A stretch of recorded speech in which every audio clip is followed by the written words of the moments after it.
السلام عليكم ورحمة الله وبركاته.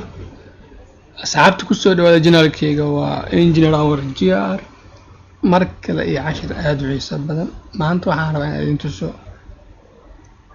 sideen videoga trimming ugu sameeyo ama cutting ugu sameeyo video 30 second aad waxaad rabtaa inaad ka dhigtid 25 second something like that.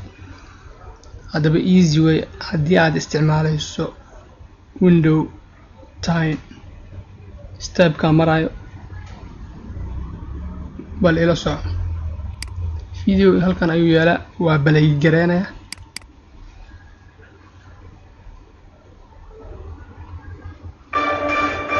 automatic oo jeedaa videoga waa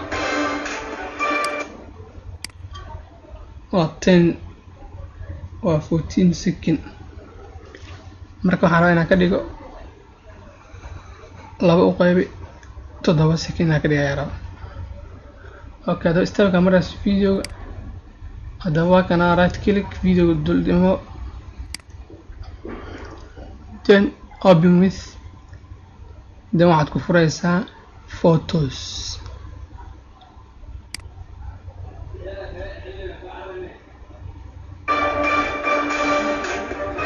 okay, automatic videoga